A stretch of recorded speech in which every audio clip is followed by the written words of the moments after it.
इसके लिए आपका आभार प्रकट करता हूँ। बैठिए बैठिए। अरे भाई बैठिए। अरे आप बैठ जाइए सर। माने सदस्य बुराइयो आप भी बैठो। बैठिए बैठिए।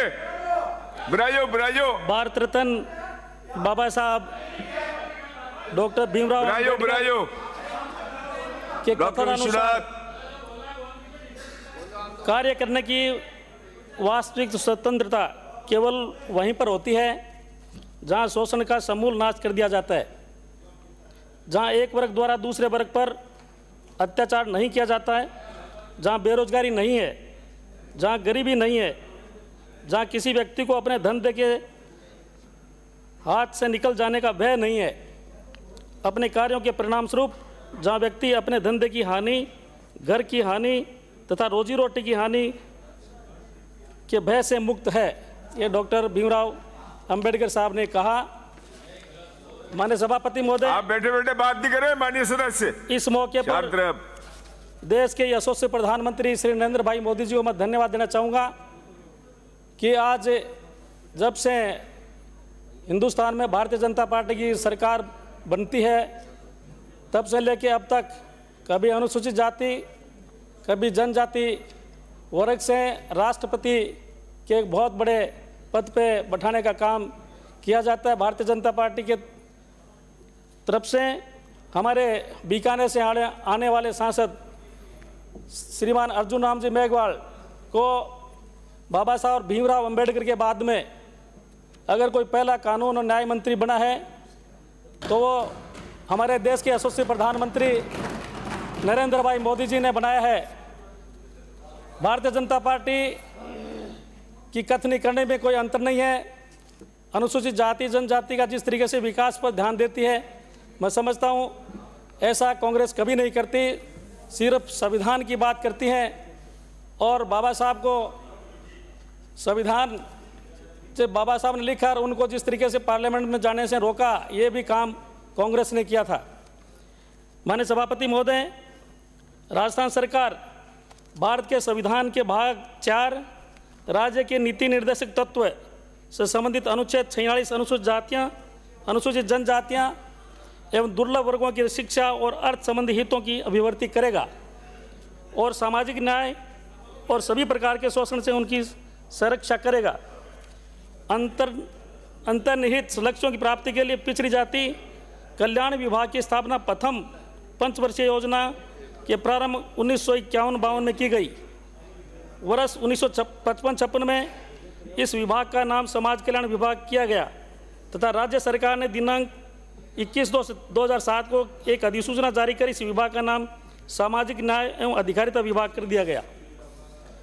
माननीय सभापति महोदय, विभाग के माध्यम से अनुसूचित जातियों एवं जनजातियों के शैक्षणिक एवं आर्थिक विकास के साथ साथ समाज के अत्यधिक गरीब, विधवा, निःशक्त जन, वृद्ध, विमुक्त एवं घुमंतु, अन्य पिछड़ा वर्ग और अति पिछड़ा वर्ग व आर्थिक पिछड़ा वर्ग के भी आर्थिक एवं शैक्षणिक विकास की अनेक योजनाएं संचालित किए जाने के कार्य भी प्रारंभ किए गए हैं। सभापति महोदय, इसके आधार पर सामाजिक उत्थान के अंतर्गत विभाग द्वारा अनुसूचित जाति, जनजाति, अन्य पिछड़ा वर्ग, अति पिछड़ा वर्ग, आर्थिक पिछड़ा वर्ग, डॉक्टर अंबेडकर आर्थिक पिछड़ा वर्ग, डॉक्टर अंबेडकर DTNT, मुख्यमंत्री सर्वजन उच्च शिक्षा के लिए छात्रवृत्ति योजना, छात्रावास सुविधा, आवासीय विद्यालय, अनुप्रति योजना आदि का संचालन एवं अनुसूचित जाति जनजाति अत्याचार निवारण अधिनियम 1989 का क्रियान्वयन किया जाता है। आर्थिक विकास के तहत वंचित एवं पिछड़े वर्गों के आर्थिक विकास हेतु विभाग द्वारा संबल ग्राम योजना, प्रधानमंत्री आदर्श ग्राम योजना, अनुसूचित जाति उप योजना, देवनारायण योजना, अनुसूचित जाति जनजाति अन्य पिछड़ा वर्ग वित्त एवं विकास निगम के माध्यम से ऋण एवं अनुदान योजनाओं का संचालन भी किया जाता है। महिला एवं बाल कल्याण के अंतर्गत महिलाओं हेतु विधवा पेंशन योजना, मुख्यमंत्री कन्यादान योजना, विधवा पुनर्विवाह उपहार योजना, विधवा की पुत्री के विवाह पर अनुदान योजना, महिला सदन नारी निकेतन, महिला स्वयं सिद्धा योजना, पालनहार योजना आदि का संचालन विभाग द्वारा किया जाता है। माननीय सभापति महोदय, वृद्ध कल्याण के लिए वृद्धजन हेतु वृद्धावस्था पेंशन, चिरायु योजना एवं वृद्ध अशक्त गृहों का संचालन एवं वरिष्ठ नागरिक भरण पोषण अधिनियम का क्रियान्वयन विभाग द्वारा किया जाता है। माननीय प्रधानमंत्री श्री नरेंद्र भाई मोदी जी ने कहा है, reducing disparity is India's priority, serving the unserved and underserved is an article of faith for us. अर्थात असमानता को कम करना आज भारत की प्राथमिकता है। जरूरतमंदों एवं वंचित वर्गों की सेवा करना हमारी आस्था है। उक्त ध्येय की पूर्ति की दिशा में कदम उठाते हुए अल्प आय वर्ग के बुजुर्गों, व्यक्तियों, विधवाओं, अन्य एकल नारियों, दिव्यांग व्यक्तियों तथा लघु एवं सीमांत कृषकों को देय पेंशन को आगामी वर्ष से बढ़ाकर 1250 रुपये प्रतिमाह करने की घोषणा इस बजट में हमारे श्रीमती दिव्या कुमारी जी वित्त मंत्री एवं हमारे राजस्थान के यशस्वी मुख्यमंत्री जी ने बहुत बड़ी सौगात दी है। इसके लिए मैं धन्यवाद देना चाहूँगा। सभापति महोदय, बेघर वृद्धजन असहाय निराश्रित व्यक्तियों के पुनर्वास हेतु स्थापित किए जा रहे स्वयं सिद्धा आश्रमों का दायरा बढ़ाते हुए आगामी वर्ष 10 जिलों में 50 बेड क्षमता के आश्रम खोले जाने प्रस्तावित है। इसके लिए भी माननीय मुख्यमंत्री जी को धन्यवाद देना चाहूँगा। 1 लाख दिव्यांगजनों को 20,000 रुपये तक आर्टिफिशियल लिम्स इक्विपमेंट उपलब्ध कराए जाने की घोषणा बजट में की गई है। बहुत ही अच्छी बात है। विमुक्त, घुमंतु और अर्धघुमंतु समुदाय के सशक्तिकरण एवं उत्थान की दृष्टि से दादू दयाल घुमंतु सशक्तिकरण योजना प्रारंभ करने की घोषणा बजट में की गई है। ऐसे परिवारों को आश्रम उपलब्ध कराने हेतु आगामी वर्ष में 25,000 पट्टे वितरित किए जाना प्रस्तावित है। इसके लिए भी माननीय मुख्यमंत्री जी को मैं धन्यवाद देना चाहूँगा। प्रदेश में SC, ST, OBC, EWS, सफाई कर्मचारी, दिव्यांगजन आदि को आर्थिक संबल प्रदान करने की दृष्टि से अनुजा, OBC एवं अल्पसंख्यक निगमों द्वारा दिए गए ऋणों के क्रम में वन टाइम सेटलमेंट स्कीम लाई जानी प्रस्तावित है। प्रदेश के समस्त राजकीय अनुदानित निजी जन सहभागिता योजना अंतर्गत वंचित वर्गों, महिलाओं, बुजुर्गों एवं दिव्यांगों के लिए संचालित आवासीय संस्थानों का मेस भत्ता बढ़ाकर 3250 रुपये प्रति आवासीय प्रतिमाह करने की घोषणा एक सराहनीय घोषणा माननीय मुख्यमंत्री जी द्वारा की गई है। मैं धन्यवाद देना चाहूँगा। हमारे संविधान निर्माता बाबा साहब भारत रत्न डॉक्टर भीमराव अंबेडकर ने कहा था, I measure the progress of a community by the degree of progress which women have achieved. अर्थात मैं किसी समुदाय की प्रगति महिलाओं की प्रगति के आधार पर मापता हूँ। माननीय सभापति महोदय, हमारे माननीय मुख्यमंत्री जी ने बालिकाओं गृहों में निवासरत बालिकाओं के 18 वर्ष पूर्ण करने के बाद भी उन्हें हैंड होल्डिंग की आवश्यकता होने पर सुविधा प्रदान करने की दृष्टि से सभी संभागीय मुख्यालयों पर 50 बेड के सरस्वती हाफवे होम्स की स्थापित किया जाना प्रस्तावित है। छात्राओं में आत्मरक्षा एवं स्वाभिमान की भावना जागृत करने के लिए 34 महाविद्यालयों में स्थापित रानी लक्ष्मीबाई केंद्रों की सफलता एवं छात्राओं की रुचि को देखते हुए प्रत्येक ब्लॉक पर एक उच्च माध्यमिक विद्यालय अथवा महाविद्यालय में रानी लक्ष्मीबाई केंद्र स्थापित किए जाने की घोषणा भी की गई है। माननीय सभापति महोदय, बालिकाओं को शिक्षा के क्षेत्र में प्रोत्साहित दिए जाने के हेतु उच्च शिक्षा, तकनीकी शिक्षा तथा कालीबाई योजना के अंतर्गत 35,000 स्कूटी वितरित किए जाने की घोषणा की गई है, जो एक ऐतिहासिक काम होगा। प्रदेश की महिलाओं के आर्थिक सशक्तिकरण, आजीविका संवर्धन हेतु राजीविका मिशन के अंतर्गत महिलाओं को लखपति दीदी की श्रेणी में लाए जाने का लक्ष्य बढ़ाकर 20 लाख किए जाने की घोषणा भी की गई है। राजस्थान महिला निधि क्रेडिट कोऑपरेटिव सोसाइटी लिमिटेड का non banking financial company corporation के रूप में उन्नयन किया जाना प्रस्तावित है। इसके माध्यम से लखपति दीदी की श्रेणी में आने वाले स्वयं सहायता समूह के सदस्यों को 2.5% से घटाकर 1.5% ब्याज दर पर 1 लाख रुपए तक के ऋण उपलब्ध कराए जाने की घोषणा की गई है। आगामी वर्ष 3 लाख लखपति दीदियों को इस योजना में लाभान्वित किया जाएगा, जो कि हमारे प्रधानमंत्री जी का एक सपना है कि हमारी महिलाओं को कैसे सशक्त किया जाए। इसके तहत हमारे राजस्थान के मुख्यमंत्री यशस्वी भजनलाल जी शर्मा साहब भी काम कर रहे हैं। माननीय सभापति महोदय, स्वस्थ शिशु के जन्म हेतु राज्य के आंगनबाड़ी केंद्रों पर गर्भवती महिलाओं को अंतिम 5 महीनों के लिए अतिरिक्त पोषण हेतु मुख्यमंत्री सुपोषण न्यूट्री किट योजना लागू किए जाने की घोषणा की गई है, जिसमें 2,35,000 महिलाएं लाभान्वित होगी। इस पर लगभग 35 करोड़ का व्यय प्रस्तावित है। इस वर्ष मुख्यमंत्री अमृत आहार योजना के माध्यम से आंगनबाड़ी पर आने वाले 3 से 6 वर्ष के बच्चों को अतिरिक्त पोषण हेतु सप्ताह में 3 दिवस दूध उपलब्ध कराने की व्यवस्था की गई है। आगामी वर्ष इस योजना के अंतर्गत माननीय सभापति महोदय, आंगनबाड़ी पर सप्ताह में 5 दिवस दूध उपलब्ध कराए जाने की घोषणा बहुत ही एक अच्छी घोषणा है। मैं इसके लिए माननीय मुख्यमंत्री जी को धन्यवाद देना चाहूँगा। माननीय सभापति महोदय, प्रदेश में खाद्य सुरक्षा का लाभ वास्तविक जरूरतमंद परिवारों को प्राप्त हो सके, इस दृष्टि से 10 लाख नवीन यूनिट NFSA लाभान्वित के रूप में जोड़ा जाना प्रस्तावित है। अल्प आय वर्ग के परिवारों को भी रोजमर्रा की आवश्यकता का सामान उचित मूल्य पर मिल सके, इस हेतु 5,000 उचित मूल्य की दुकानों पर अन्नपूर्णा भंडार खोले जाने भी प्रस्तावित है इस बजट में। इसके लिए भी माननीय मुख्यमंत्री जी को मैं धन्यवाद देना चाहूँगा। माननीय सभापति महोदय, उत्तर मैट्रिक छात्रवृत्ति की बात करें हम, योजना की पात्रता छात्र छात्राओं के माता पिता संरक्षक की वार्षिक आयु वर्तमान में 2.5 लाख रुपए है। मैं सरकार से मांग करता हूं कि इस आय को जैसे कि दूसरे कैडर हैं उसके अनुसार 8 लाख रुपए इसकी सीमा बढ़ाई जाए। और छात्रवृत्ति की अभी बात आई तो मैं माननीय मंत्री महोदय से और माननीय मुख्यमंत्री से निवेदन करूंगा कि इस छात्रवृत्ति को भी बढ़ाया जाए। ये के अंदर प्रवर्तित योजना है अनुसूचित जाति उत्तर मैट्रिक छात्रवृत्ति योजना में भारत सरकार द्वारा 60% एवं राज्य सरकार द्वारा 40% व्यय वहन किया जाता है एवं अनुसूचित जनजाति उत्तर मैट्रिक छात्रवृत्ति योजना में भारत सरकार द्वारा 75%, राज्य सरकार द्वारा 25% राशि वहन किया जाता है।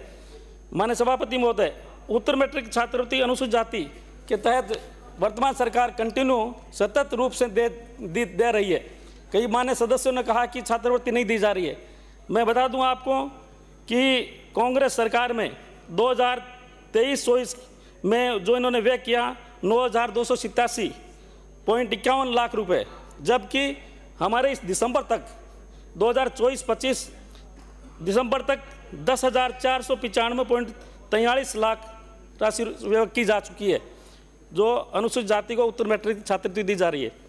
उत्तर मैट्रिक छात्रवृत्ति अनुसूचित जनजाति को जो दी जा रही है 2023-24 में आपकी सरकार द्वारा 6,640.81 लाख रुपए वितरित किए गए, जबकि हमारी सरकार द्वारा वर्तमान में 2024-25 में दिसंबर तक 6,858.28 लाख रुपए की राशि वितरित की जा चुकी है।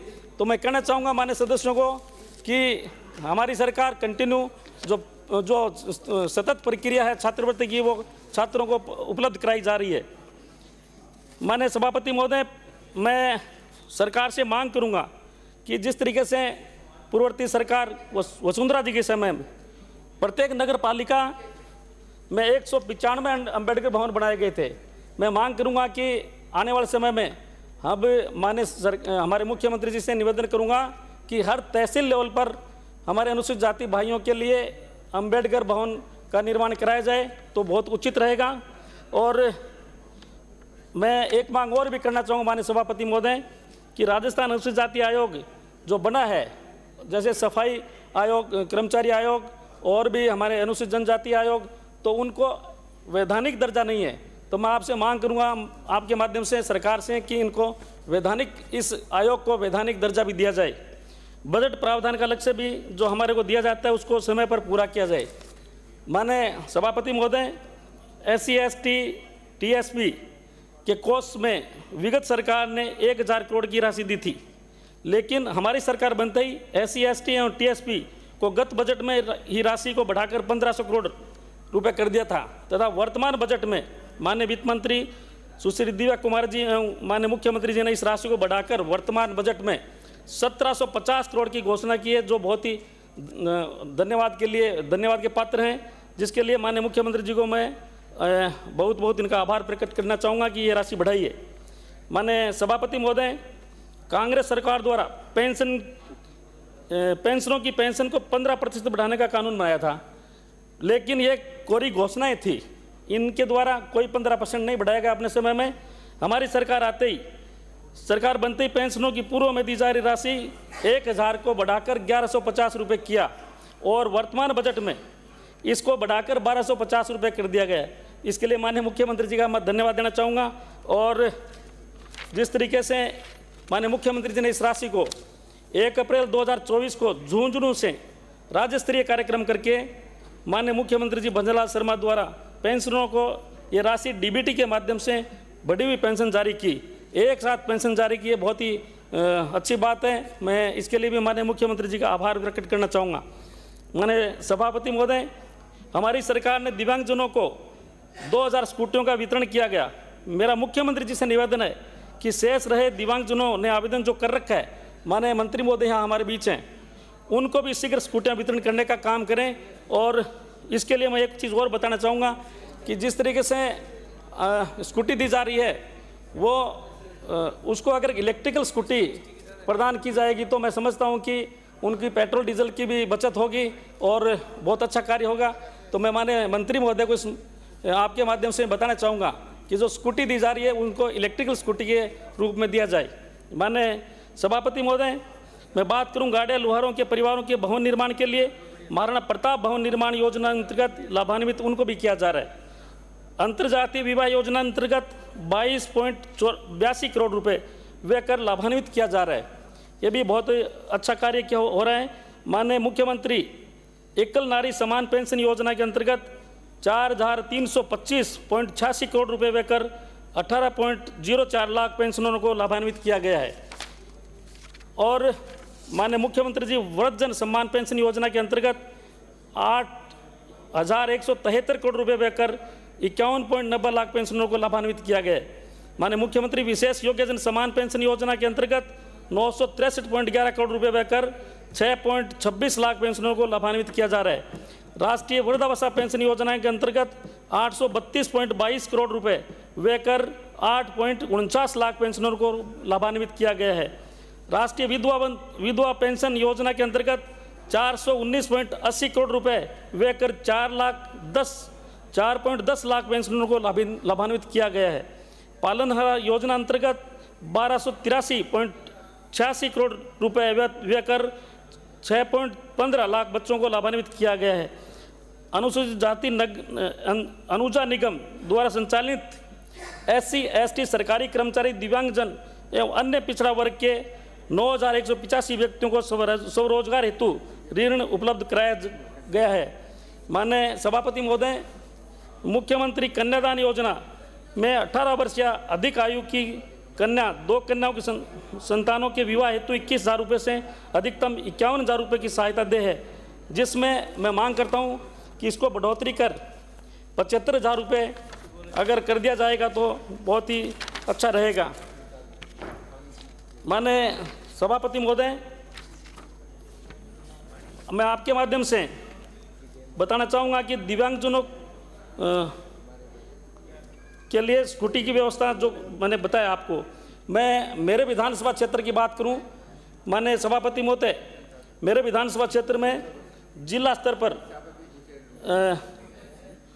SC ST RS IS की परीक्षाओं के लिए रहने वाले छात्र छात्राओं के लिए खाने की और पीने की व्यवस्था और वहां कोचिंग फ्री की व्यवस्था मैं मांग करूंगा माननीय मुख्यमंत्री जी से कि जिला स्तर पर ये व्यवस्था की जाए। मैं ये भी मांग करूंगा कि खाजूवाड़ा छत्तीसगढ़ पूगल में संचालित अंबेडकर छात्रावास की स्थिति जर्जर है, अतः इनकी मरम्मत तथा नया छात्रावास भवन बनाया जाए। मैं इसके उपलक्ष्य में माननीय सभापति महोदय मैं एक बात और भी बताना चाहूँगा कि खाजूवाड़ा विधानसभा क्षेत्र एक दूर दराज का क्षेत्र है। इसके तहत पाकिस्तान बॉर्डर पर है, हमारे दूर दूर से बच्चे हमारे छात्र छात्राएं आती हैं। इनके लिए एक कन्या महाविद्यालय स्तर का छात्रावास अगर वहाँ होगा तो मैं समझता हूँ कि वहाँ के क्षेत्र के लोगों को इसका बेनिफिट मिलेगा। माननीय सभापति महोदय, आपने सामाजिक न्याय एवं अधिकारिता विभाग मांग संख्या 31 पर मुझे बोलने का अवसर दिया, इसके लिए आपका बहुत बहुत आभार, धन्यवाद।